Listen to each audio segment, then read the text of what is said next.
Hello friends. तो हम last time पे बात कर रहे थे, कुछ क्वेश्चंस हम कर रहे थे एचपी के। तो आगे बढ़ते हैं, उसमें अगला क्वेश्चन करते हैं। इस सवाल में क्या बोला गया है कि एक नंबर है एक और आर। एक और आर के मध्य एन हरात्मक माध्य प्रविष्ट किए गए हैं। तो पहले माध्य का और एन वे माध्य का अनुपात क्या आएगा वो हमें यहाँ पर निकालना है। ये अपना क्वेश्चन हो गया। ठीक है, तो क्वेश्चन को फिर स्टार्ट करते हैं। तो देखो कैसे करेंगे क्वेश्चन को। पहले हम बोलेंगे कि भाई फर्स्ट लेट मान लिया हमने कि जिन हार्मोनिक मीन्स को इंसर्ट किया है, ठीक है, वो हमने क्या मान लिए, वो हमने मान लिए H1, H2, H3 और हमने HN, ये हमने हार्मोनिक मीन मान लिए। किस किस के बीच में इंसर्ट किया है इनको, 1 और R के बीच में इंसर्ट किया है। तो फर्स्ट नंबर 1 है और लास्ट नंबर R है, तो इनके बीच में हमने इंसर्ट कर दिया। H1 को, H2 को, H3 को और HN को, इनको उसके बीच में इंसर्ट किया है। ठीक है, तो अब ये किस में आएंगे, ये HP में आ जाएंगे, क्योंकि हम जानते हैं अगर मीन्स को इंसर्ट करते हैं तो इंसर्ट करने के बाद में जो सीक्वेंस बनती है उसको, अगर ए एम इंसर्ट किया होंगे तो एपी बोलेंगे, जीएम करेंगे तो जीपी बोलेंगे और एचएम करेंगे तो एचपी बोलेंगे। तो अभी एचपी बन चुका है। अब हम काम कैसे करते हैं एचपी पे, हम एचपी पे कभी भी काम नहीं करते, हम काम करते हैं उसकी एपी पे। तो जो उसके रेसिप्रोकल्स आएंगे, 1/1, 1/H1, 1/H2, 1/H3, 1/HN और 1/R, ये किसके अंदर आएंगे, एपी के अंदर आएंगे। अब अगर ये एपी के अंदर है तो क्या बोलेंगे फिर अपन, अगर ये एपी के अंदर है तो बोलेंगे भाई कि एपी वाले कॉन्सेप्ट का यूज़ कर सकते हैं। तो कितने टर्म्स हैं देखो इसमें, कितने टर्म्स हैं इसमें, टर्म्स का जो नंबर है, ठीक है, इसमें जो टर्म्स का नंबर है वो कितना है वो देखते हैं अपन।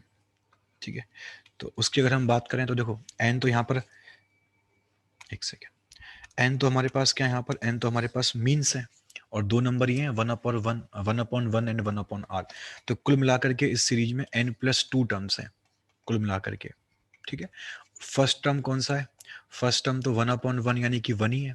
ठीक है, और n+2th टर्म कौन सा है, n+2th टर्म हमारे पास 1/R है। तो लगाते हैं फॉर्मूला। तो n+2th टर्म का फॉर्मूला क्या है, तो वो है 1/R। और फर्स्ट टर्म का फॉर्मूला क्या है, फर्स्ट टर्म कितना है 1 प्लस उस टर्म का नंबर, तो n+2 में से एक कम कर दो, तो n+2 - 1 इंटू कॉमन डिफरेंस, तो d आ जाएगा। ठीक है, तो ये अगर मैंने कर दिया यहाँ पे तो मेरे पास देखो क्या आ गया, तो 1/R - 1 बराबर n+1 इंटू डी, ये आ जाएगा। तो डी कितना आ जाएगा देखो, तो यहाँ से डी का वैल्यू कितना आ जाएगा, 1 - R/R इंटू n+1, ये आ गया डी का वैल्यू। ये हमारे पास डी का वैल्यू आ चुका है। ठीक है, अब हम क्या बोलेंगे, देखो हमें क्या निकालना है, हमें फर्स्ट माध्य का और एनवे माध्य का अनुपात निकालना है, यानी कि हमें H1 और HN का रेशियो निकालना है। H1 कहाँ से मिलेगा, वो यहाँ से मिलेगा, HN कहाँ से मिलेगा, वो यहाँ से मिलेगा।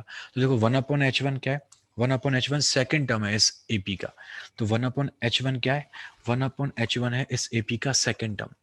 तो वो कितना आएगा, तो वो आएगा first term plus common difference. तो फर्स्ट टर्म कितना है यहाँ पर, फर्स्ट टर्म यहाँ पर 1 है और कॉमन डिफरेंस क्या है, डी है। और 1/HN क्या है इस एपी का, देखो ये कौन सा टर्म है इस एपी का, देखो ये इस एपी का n+1 टर्म है, क्योंकि 1/n+2 था। तो ये उससे एक पीछे है तो एक कम होगा उससे, तो ये n+1 टर्म है।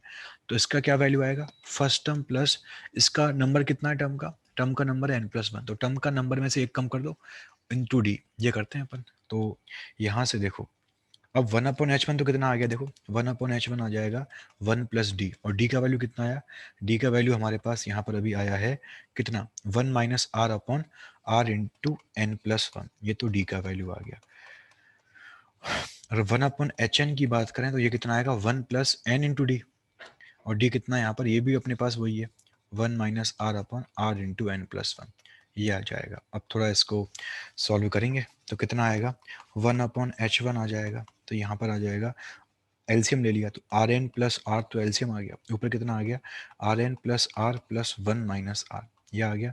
इस R से R कट जाएगा, तो अब रेसिप्रोकल H1 आएगा, तो H1 कितना आएगा, H1 आएगा Rn+R/Rn+1, ये आ गया H1 सॉरी। इसकी बात करें अपन तो 1/HN कितना आएगा, ये आएगा 1 प्लस n-nr डिवाइड में Rn+R, ये आ जाएगा। तो यहाँ से 1/HN कितना आ गया, Rn+R एलसीएम ले लिया तो ऊपर आएगा Rn+R प्लस n-Rn या nr, है ना।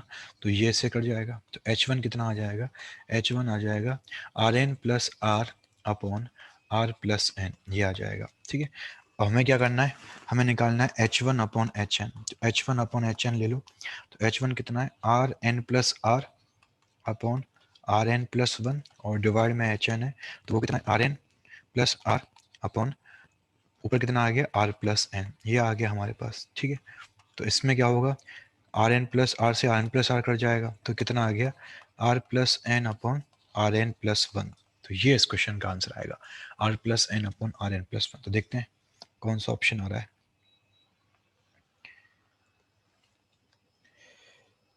तो ऑप्शन नंबर 4 इसका करेक्ट आंसर बन जाए, क्योंकि इसी में लिखा हुआ है N plus R upon N R plus one, जो कि हमारा आंसर आया है। तो option 4 will be correct answer. ठीक है, तो ये अपना क्वेश्चन हो गया। आगे बढ़ते हैं, इसके बाद अगला सवाल देखते हैं। ठीक है, तो अगला सवाल ये है कि यदि ऋणात्मक श्रेणी का पांचवा पद 7 है और सातवां पद 5 है, तो 35वां पद क्या होगा। तो आसान सा सवाल है ना। क्या करेंगे, देखो, तो पहले हम कुछ मान लेते हैं। तो मैंने मान लिया जो फर्स्ट टर्म है एपी का, वो सॉरी एचपी का, वो मैंने मान लो ए मान लिया, ए वन मान लिया। तो let first term of HP, वो मैंने क्या मान लिया, ए वन मान लिया। सेकंड मैंने क्या मान लिया, सेकंड को मैंने ए टू मान लिया। ऐसे फिफ्थ को मैं ए फाइव मान लूंगा और सेवन्थ को मैं ए सेवन मान लूंगा, इस तरह चलेगा। तो देखो, तो एच पी हमारे पास क्या आ चुकी है, एच पी का first term A one, second term A two, third term A three, fourth term A four, fifth term A five, और लास्ट टर्म 35 टर्म मैंने ए 35 मान लिया। तो ये एच पी हो गया। अब हम जब भी क्वेश्चन एच पी का आएगा तो हम काम किस पे करते हैं, हम काम करते हैं ए पी पे। तो अगर एच पी ये है तो सॉरी, जो रेसिप्रोकल से सीक्वेंस बनेगी वो ए पी होगी। तो इनके रेसिप्रोकल ले लिए, ए वन का one upon a one, a two का one upon a two, a three का वन अपॉन ए थ्री, फिर वन अपॉन ए फाइव, और फिर वन अपॉन ए 35। तो ये किसके अंदर आएंगे, ये आएंगे अपने किसके अंदर, ये आएंगे एपी के अंदर। तो ये एपी बन जाएगा। ठीक है, अब क्वेश्चन में क्या गिवन है कि इस ऋणात्मक श्रेणी का पांचवा पद 7 है। मतलब क्वेश्चन में गिवन क्या है, क्वेश्चन में गिवन है भाई कि वन अपॉन ए फाइव जो है वो कितना है, वो अपने पास 7 है। ये क्वेश्चन में गिवन है। अब देखो, आप तो ये देखो, ये वन अपॉन ए वन तो फर्स्ट टर्म है इसका, है ना। तो वन अपॉन ए फाइव क्या आएगा, तो वन अपॉन ए फाइव आएगा first term plus 4 into common difference, क्योंकि वो फिफ्थ पद, फिफ्थ टर्म है एपी का। तो फिफ्थ में से एक कम करेंगे, 5 माइनस वन, तो 4 इंटू डी आ जाएगा। मैं यहाँ डी क्या मान रहा हूँ, मैं यहाँ डी मान रहा हूँ इस एपी का कॉमन डिफरेंस। और जो वन अपॉन ए सेवन है वो क्या है, वो इस एपी का सातवां पद है। तो वो क्या आएगा, first term plus N minus one, यानी कि सातवां पद है तो 7 माइनस एक, तो 6d आ जाएगा। ठीक है, अब हमें क्वेश्चन में क्या गिवन है कि जो अपने पास एचपी थी उसका पांचवा पद 7 था, तो मतलब एचपी का पांचवा पद तो ए फाइव था, तो ए फाइव 7 है, तो वन अपॉन ए फाइव कितना है, वन अपॉन सेवन आ गया। तो ये वन अपॉन सेवन हो गया। और सिमिलरली ए सेवन दिया था हमको 35, सॉरी 5 दिया था, तो ये आ जाएगा वन अपॉन फाइव। तो अब हम यहाँ से ए वन और डी की वैल्यू फाइंड करेंगे। तो इनको दोनों को सब्ट्रैक्ट कर दो, है ना। मान लो इक्वेशन नंबर 1 है और ये इक्वेशन नंबर 2 है। तो मैंने कर दिया इक्वेशन 1 माइनस इक्वेशन 2, तो वन अपॉन ए वन से तो one upon a one cut जाएगा, तो 4d माइनस 6d, तो माइनस 2d आ गया। और ये आ गया one upon seven minus one upon five, 35 इसका एलसीएम आ जाएगा, तो यहाँ पर आ जाएगा माइनस टू। तो d कितना आ जाएगा, d आ जाएगा वन अपॉन 35 के बराबर। तो ये d का वैल्यू आ जाएगा। ठीक है, तो d का वैल्यू तो ये आ चुका है। अब रही बात a1 की, तो रख दो यहीं पे कहीं। ठीक है, जैसे मान लो मैंने d1 का वैल्यू पुट कर दिया, put value of d in equation number 1। D का वैल्यू पुट कर दिया हमने कहाँ पर, इक्वेशन नंबर 1 के अंदर। तो इक्वेशन नंबर 1 में one upon a one plus 4d कितना दिया हुआ है, ये दिया हुआ है अपने को भाई 1/7। तो वन अपॉन ए वन कितना आ गया, 1/7 माइनस 4d आ गया, 4 इंटू डी, और डी कितना आया था, 1/35 आया था। तो यहाँ से वन अपॉन ए वन कितना आ गया, 35 हमने एलसीएम ले लिया, तो 5 माइनस फोर, तो यानी वन अपॉन 35 आ गया। तो वन अपॉन ए वन तो वन अपॉन 35 आ गया। अब हमारे पास वन अपॉन ए वन भी आ चुका है, और हमारे पास जो है वो यहाँ पे डी भी आ चुका है। अब हमें निकालना क्या है, हमें निकालना 35th टर्म एचपी का, तो हमें निकालना A35। तो हमें निकालना A35। तो हम क्या बोलेंगे यहाँ पर कि जो हम काम करेंगे एपी पे, तो हम बोलेंगे वन अपॉन 35 क्या है, वन अपॉन 35 है एपी का 35 पद, है ना। तो हम क्या बोलेंगे कि नाउ फॉर वन अपॉन 35, तो वो एपी का 35वां पद है। तो फर्स्ट पद कितना है एपी का, फर्स्ट पद एपी का वन अपॉन ए वन है, तो प्लस वो 35वां पद है, तो उससे कम कर दो, 34 इंटू डी आ जाएगा। तो वन अपॉन A35 कितना आ गया, वन अपॉन A35 आएगा, वन अपॉन ए वन तो वन अपॉन 35 था, प्लस 34 इंटू डिफरेंस, और डिफरेंस की वैल्यू कितनी आई थी, वन अपॉन 35 आई थी। तो इसको रख दो यहाँ पर। तो 1/A35 कितना आ गया, 35 एलसीएम आ गया, तो 1 + 34, तो ये पूरा कर जाएगा इससे। तो नाउ A35 किसके इक्वल आ गया, A35 1 के इक्वल आ गया। तो यानी कि जो 35वां पद होगा हार्मोनिक प्रोग्रेशन का, वो किसके बराबर होगा, वो 1 के इक्वल होगा। तो ये हमारा क्वेश्चन हो गया। ठीक है, चलिए आगे बढ़ते हैं इसके बाद। तो अभी अपना ये एचपी के जो क्वेश्चंस थे वो तो हो चुके हैं।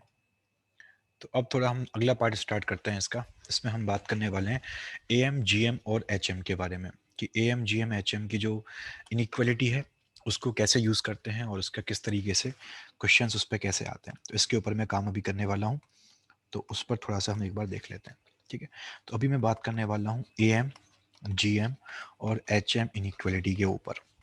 ठीक है, तो इसमें हमें देखो क्या देखना है, काम की चीज़ क्या है इसके अंदर। काम की चीज़ ये है कि अगर मान लो, पहली बात तो एएम की बात करें अपन, हम हालांकि सीख चुके हैं इन सारी चीज़ों को पहले, कि मान लो for n positive numbers, for n positive numbers, मान लो मेरे पास एन पॉजिटिव नंबर्स हैं। वो नंबर कौन कौन से हैं, फर्स्ट नंबर मान लो A1 है, सेकंड A2 है, थर्ड A3 है, और nth नंबर मान लो AN है। ठीक है, तो ये मेरे पास कैसे नंबर हैं, एन पॉजिटिव नंबर्स हैं। अब अगर मुझे इनका मान लो एएम, जीएम और एचएम के ऊपर काम करना है, तो इन सभी एन पॉजिटिव नंबर्स का एएम क्या होगा, एएम मतलब सिंपली एक सिंपल एवरेज, सिंपल उनका जस्ट एवरेज। तो एएम क्या आ जाएगा, A1 + A2 + A3 till AN, और इसको डिवाइड कर देंगे किससे, डिवाइड कर दो इसको n से, तो ये आ जाएगा उनका एएम, है ना, ये उनका एएम आ जाएगा। सिंपली एवरेज निकालना होता है, तो ये तो एएम बन जाएगा। जीएम क्या बनेगा, ये हम सीख चुके हैं, जीएम क्या होता है, सभी नंबर्स को मल्टीप्लाई कर दो, सभी नंबर्स को मल्टीप्लाई कर दो। तो A1 into A2 into A3 और मल्टीप्लाई कर दिया AN तक, तो और पावर में कितना आएगा, 1/n आएगा। ठीक है, जितने भी नंबर्स थे सबको मल्टीप्लाई कर दिया, पावर में 1/n आ गया, ये जीएम होता है। अगर हम सभी नंबर्स का एक सिंगल जीएम निकाल रहे हैं, अभी तक हमने किसकी बात करी थी, जीएम्स को इंसर्ट किया था, तो वहां पर हमने मोर देन 2 जीएम्स की बात करी थी, लेकिन हम यहाँ पर एक सिंगल जीएम की बात कर रहे हैं। तो सिंगल जीएम क्या आएगा, सभी नंबर्स को मल्टीप्लाई कर दो और पावर में कितना लगा दो, पावर में 1/n लगा दो, तो वो आ जाएगा जीएम हमारा। ठीक है, और अगर हम एच एम की बात करें इन सभी नंबर्स के लिए, एच एम की बात करें इन सभी नंबर्स के लिए, तो एच एम क्या होता है, देखो अगर एन नंबर है हमारे पास, तो एच एम क्या आएगा उनका, एच एम आएगा, ऊपर आएगा एन, जितने नंबर होंगे वो वाली वैल्यू आएगी, और डिवाइड में आएगा उनके रेसिप्रोकल्स का सम, डिवाइड में आएगा उनके व्युत्क्रम का सम, उनके रेसिप्रोकल्स का सम, तो डिवाइड में आएगा 1/A1 + 1/A2 + 1/A3 till 1/AN, ये हमारे पास आ जाएगा। ठीक है, तो ये क्या बन जाएगा, ये बन जाएगा उन सभी नंबर्स का हार्मोनिक मीन। ठीक है, तो ये चीज आपको याद रखनी है बस। ठीक है, एएम क्या होता है, जीएम क्या होता है, एचएम क्या होता है। जैसे अगर सिंपल से एग्जांपल लेके अपन देखें इस चीज को, एकदम सिंपल से एग्जांपल लेके देखें यहाँ पर इस चीज को, जैसे मान लो एग्जांपल ले लिया मैंने। ठीक है, मान लो 3 नंबर है हमारे पास, फॉर 3 नंबर्स, और मैंने वो 3 नंबर जो लिए यहाँ पर वो मैंने ले लिए मान लो 14, 20 और सॉरी 14, 18 और 22, या फिर इसको मैं कर रहा हूँ 32 करता हूँ, चलो, है ना। तो ये 3 नंबर मैंने ले लिए। ठीक है, मुझे इनका एएम, जीएम और एचएम निकालना है। ठीक है, इन 3 नंबर का एएम, जीएम और एचएम फाइंड करना है। तो इनका एएम क्या आएगा, एएम क्या आएगा, एएम आएगा, एएम तो सिंपल एवरेज है, तो तीनों को जोड़ दो और डिवाइड बाई 3 कर दो, तो जो भी ये वैल्यू आएगी, कितनी आएगी वैल्यू, देखो ये 32 और 18 50 हो गया और 64 हो गया, तो एएम आएगा 64/3। जीएम क्या आएगा, तीनों को मल्टीप्लाई कर दो, 14 इंटू 18 इंटू 32 रेस टू 1/3, जो भी ये वैल्यू आएगी वो जीएम बन जाएगा। क्या करना है, जीएम में तीनों को मल्टीप्लाई करना है और फिर पावर 1/3 लगा देनी है, जो भी सॉल्व करने पर जो भी आएगा वो जीएम बन जाएगा। मल्टीप्लाई करना है इन तीनों को। और एचएम के लिए हम क्या बोलेंगे कि ऊपर तो आएगा नंबर ऑफ नंबर्स, तो कितने नंबर है, 3 नंबर है, अगर 4 होंगे तो फिर 4 आएगा, तो अभी 3 है तो फिर 3 आएगा, और डिवाइड में क्या आएगा, इनके रेसिप्रोकल्स का सम, तो 14 के लिए 1/14, 18 के लिए 1/18 और 32 के लिए 1/32, तो ये निकालेंगे और जो भी ये वैल्यू आएगा वो क्या बन जाएगा, अपना एचएम बन जाएगा। तो ये हम सिंपली काम करते हैं एएम, जीएम, एचएम को फाइंड करने के लिए। ठीक है, अब देखो सबसे इंपॉर्टेंट चीज जो होती है वो क्या होती है इसमें, वो इनइक्वालिटी होती है। सबसे इंपॉर्टेंट चीज जो होती है वो क्या होती है, वो होती है यहाँ पर इनइक्वालिटी की, इनइक्वालिटी को कैसे डील करते हैं, तो उसके ऊपर अपना भी देखने वाले हैं। तो देखो इनइक्वालिटी के लिए हमें क्या बोलना है यहाँ पर, कि चाहे 2 नंबर हो, चाहे 3 नंबर हो, चाहे 4 नंबर हो, चाहे 5 हो, कितने भी नंबर्स हो, उन नंबर्स का जो एएम आएगा, एएम, उन नंबर्स का जो एएम आएगा वो उनके जीएम से ग्रेटर आएगा, या उसके इक्वल आएगा, और वो जीएम जो होगा वो उनके एचएम से ग्रेटर आएगा या इक्वल आएगा। ये हम ध्यान रखना है हमें, कितने भी नंबर हो, चाहे जनरली दो दो में यूज करते हैं इसका, लेकिन हम कितने में भी यूज कर सकते हैं, चाहे 2 नंबर हो, चाहे 3 हो, चाहे 4 हो, चाहे 5 हो, चाहे कितने भी हो। तो हम क्या बोलेंगे कि उनका जो एम आएगा, जो उनका अरिथमेटिक मीन आएगा, यानी कि जो सिंपली एवरेज आएगा उनका, वो उनके ज्योमेट्रिकल मीन के या तो बराबर होगा या उससे बड़ा होगा। सिमिलरली ज्योमेट्रिकल मीन जो होगा वो हार्मोनिक मीन के या तो बराबर होगा या उससे बड़ा होगा। तो इन तीनों में सबसे बड़ी क्वांटिटी कौन सी है? एम है, फिर जीएम है और फिर एचएम है। हालांकि ये तीनों इक्वल भी हो सकते हैं। इक्वल कब होंगे? अपन वो वाली बात भी करने वाले हैं अभी, है ना। तो अभी तो तुम ये याद रखो बस कि एम सबसे बड़ा होगा, जीएम फिर बीच में आएगा और एचएम सबसे कम होगा। जैसे अगर मान लो एन नंबर्स थे, तो हम क्या बोलेंगे?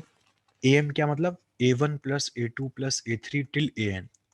तो इनका एम क्या आ जाएगा? Divide by N. एम मतलब सिंपली एवरेज, तो ये उनका एम आ गया। और ये ग्रेटर देन होगा किससे? जीएम से। तो जीएम मतलब सबको मल्टीप्लाई कर दो, पावर में कितना आएगा? 1/n आएगा, तो ये जीएम हो गया। और एचएम क्या आएगा? एन, और डिवाइड में आएगा उनके सम ऑफ रेसिप्रोकल्स, तो 1/A1 1/A2 और फिर कितना आएगा? 1/AN। तो ये आ जाएगा उनका हार्मोनिक मीन। तो इस तरीके से क्या आ गया हमारे पास? ये रिलेशन आएगा। ये रिलेशन हमेशा फॉलो होगा एन नंबर्स के बीच में, है ना। ये आपको ध्यान रखना है, ठीक है। अच्छा, अब इसमें कंडीशन ये आती है कि इक्वलिटी कब आएगी, तीनों तीनों इक्वल कब होंगे, ठीक है। तो यहाँ नोट में लिख सकते हैं हम कि इफ एम बराबर जीएम बराबर एचएम है। मान लो हमने कितने भी नंबर्स पे काम किया और उनके लिए एम जीएम एचएम की तीनों की वैल्यू सेम आ गई, तो हम क्या बोलेंगे? Then all numbers will be equal. तो जिन नंबर्स के ऊपर हमने ये कंडीशन लगाई होगी, जिनके ऊपर हमने A M G M H M की बात की होगी, वो नंबर कैसे आएंगे? नंबर सारे इक्वल आएंगे। यानी कि A1 बराबर A2 बराबर A3 सबके सब क्या आ जाएंगे? AN के बराबर आ जाएंगे, मतलब सबके सब बराबर आ जाएंगे। अगर किसी केस में AM GM HM तीनों इक्वल आ गए, तो इसका मतलब क्या होगा? जिन नंबर्स पे हमने काम किया है वो नंबर कैसे होंगे? नंबर सारे बराबर होंगे, ठीक है। तो अगर A M G M H M तीनों इक्वल हैं, तो फिर जिन नंबर्स पर हमने ये इनइक्वलिटी को अप्लाई किया है वो नंबर सारे बराबर होंगे। पहली चीज तो ये। दूसरा, इसका उल्टा भी सही है। इसका उल्टा भी सही मतलब अगर सारे नंबर बराबर हो गए, जिन नंबर्स पर हम काम कर रहे हैं वो नंबर सारे बराबर हो गए, ठीक है, सारे नंबर बराबर हो गए, तो उस केस में क्या होगा? तो उस केस में ये सारे बराबर, ये A M G M H M भी बराबर आ जाएंगे। यानी जो ए एम का वैल्यू आएगा वही जी एम का आएगा, और जो जी एम का वैल्यू आएगा वही एच एम का आएगा। तो दोनों स्टेटमेंट सही है ये वाले, कि अगर हमने एन पॉजिटिव नंबर्स के ऊपर A M G M H M वाली कंडीशन को लगाया, तो अगर A M G M H M तीनों इक्वल हैं, तो पहली चीज, जिन नंबर्स पर लगा रहे हैं वो नंबर सारे बराबर आएंगे। दूसरी चीज, अगर वो नंबर जिन पर लगा रहे हैं वो सारे बराबर हैं, तो A M G M H M को भी इक्वल आना पड़ेगा। तो ये हमारे पास कुछ इसका थ्योरेटिकल पार्ट है। क्वेश्चन जो इसके आए हैं अपन वो देखते हैं अभी, तो थोड़ा और समझ में आएगा अच्छे से कि कैसे इसको देख सकते हैं, कैसे इसके क्वेश्चन कर सकते हैं, ठीक है। तो फिर क्वेश्चन देखते हैं इसके। तो पहला क्वेश्चन क्या है यहाँ पर? If A G and H are respectively A M G M and H M between two terms A and B, then. तो ये तो अभी बहुत सिंपल सा क्वेश्चन है, मतलब हमने पढ़ाई है अभी इसको, कि अगर यहाँ बोला गया है कि दो नंबर है कोई भी मान लो, उनके बीच में जो ए एम आएगा उसको तो क्या माना है इसने? स्मॉल, सॉरी, कैपिटल ए माना है। जो उनके बीच में जी एम आएगा उसको क्या माना है इसने? कैपिटल जी माना है। और जो एच एम आएगा उसको इसने कैपिटल एच माना है। हमने अभी क्या पढ़ा था कि सबसे बड़ा ए एम होता है नंबर्स के बीच में, सबसे बड़ा जी, उसके बाद फिर जी एम आता है, और फिर क्या आता है? फिर यहाँ पर एच एम आता है। तो हम जानते हैं कि ए एम सबसे बड़ा होता है, फिर उसके बाद जी एम आएगा, और फिर उसके बाद क्या आएगा? एच एम आएगा।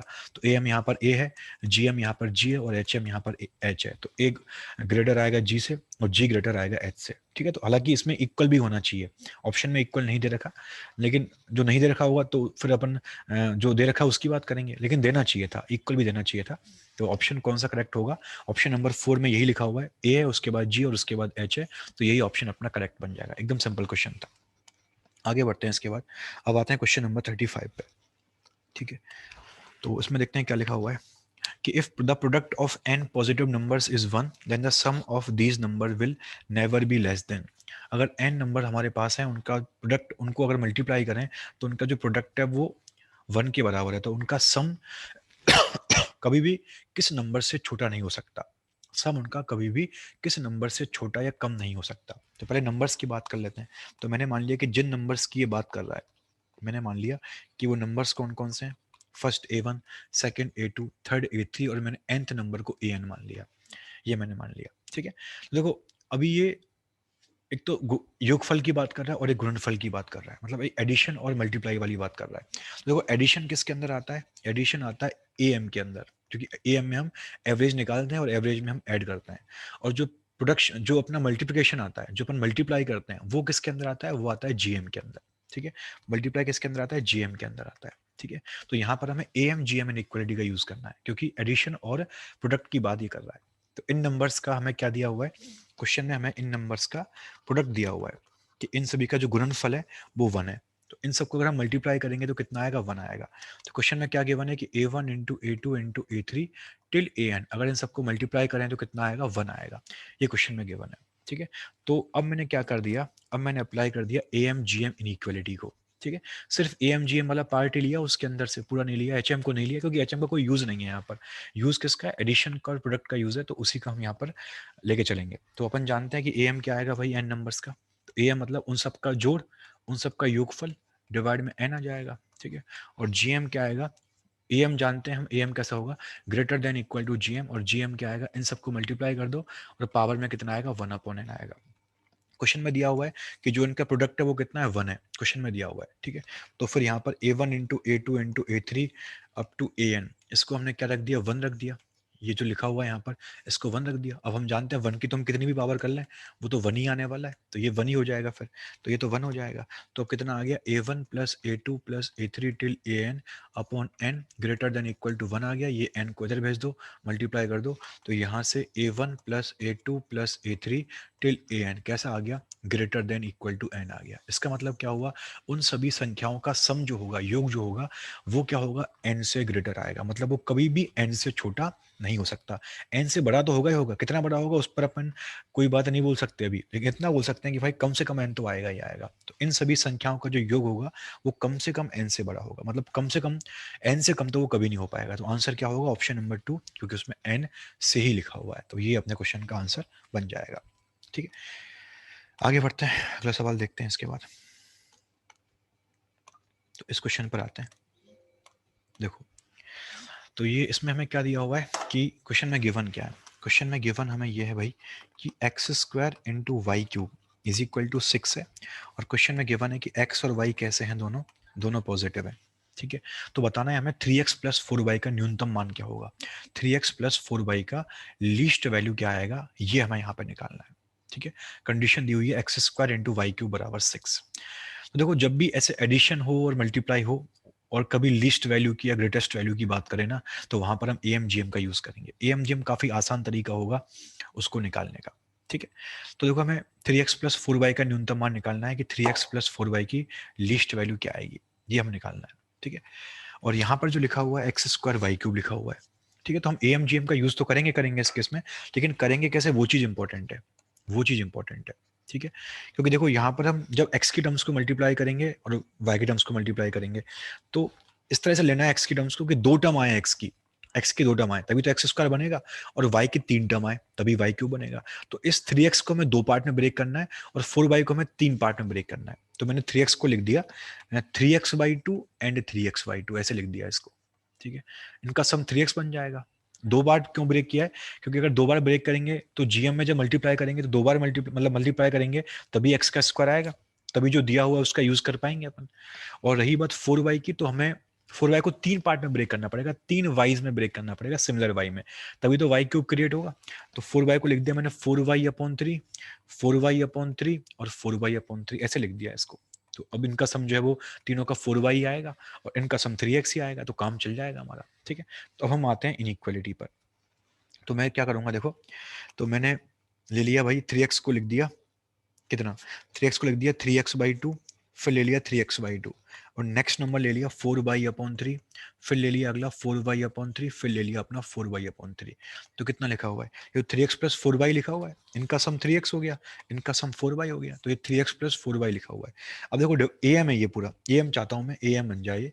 तो ए एम के लिए डिवाइड में क्या आएगा, डिवाइड में 5 आएगा, क्योंकि 5 नंबर है, तो फिर डिवाइड में 5 आएगा।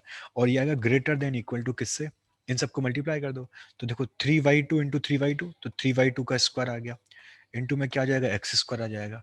और जब y के टर्म्स को मल्टीप्लाई करेंगे तो 4 क्यूब आएगा, क्योंकि 4 3 बार है और 3 भी 3 बार है, तो 3 क्यूब आएगा और इंटू वाई क्यूब आएगा, और पावर में कितना आएगा, 1/5 आ जाएगा। कितना है पावर में 1/5 आ जाएगा। ठीक है, तो अब देखते हैं क्या आता है। ऊपर कितना आ गया, ये 3x आ गया, 4y आ गया। ब्रेक ही हमने इस तरह से किया था। ठीक है, ब्रेक ही हमने इस तरह से किया था, तो ऊपर आ जाएगा 3x प्लस 4y/5। और ये कितना आया देखो, अब देखो ये ऊपर 3² है यहाँ पे, और यहाँ पे 3³ है, तो ये कट जाएगा, तो नीचे 3 बच जाएगा। ठीक है, और देखो यहाँ नीचे 2² था और ये 4³ है। अब 4³ कितना होगा, 4³ होता है 2² का क्यूब, तो ये बन जाएगा 2�6। तो 2�6/2², तो ये 2⁴ बन जाएगा। ठीक है, क्योंकि 4³ होगा अपना 2�6 और नीचे 2² है, और इधर आ जाएगा x²y³ 1/5, ये आ गया। अब क्वेश्चन में क्या दिया हमें कि x²y³ कितना है, 6 है, तो रख दो उसको यहाँ पर। तो रखा अपन ने x²y³ की वैल्यू को किसके बराबर, 6 के बराबर रख दिया। तो 2⁴/3, और ये 6 दिया हुआ है क्वेश्चन में, 6 कितना होगा, 2 × 3 होगा, तो फिर ये 3 से 3 तो कट जाएगा। ठीक है, तो यहाँ से कितना आया देखो, 3x plus 4y/5 greater than equal to 2⁵, तो 2⁵ रेश टू 1/5, तो ये ऐसे फिर कट जाएगा। तो 3x प्लस 4y का लीस्ट वैल्यू कितना आ गया, ये आ गया 10 से ग्रेटर या उसके इक्वल। तो न्यूनतम मान कितना है, तो 3x प्लस 4y का न्यूनतम मान हमारे पास 10 आ गया। तो ये इस क्वेश्चन का आंसर बन जाएगा। तो इस तरीके से ब्रेक करके भी अपन AMGM का यूज कर सकते हैं। ठीक है, तो ठीक है, आगे बढ़ते हैं। इसके बाद अगली क्लास में और बात करते हैं। आपको अगर वीडियो अच्छी लग रही हो तो प्लीज़ कुछ कमेंट करिए, बताइए कैसा कंटेंट है। And thank you for watching.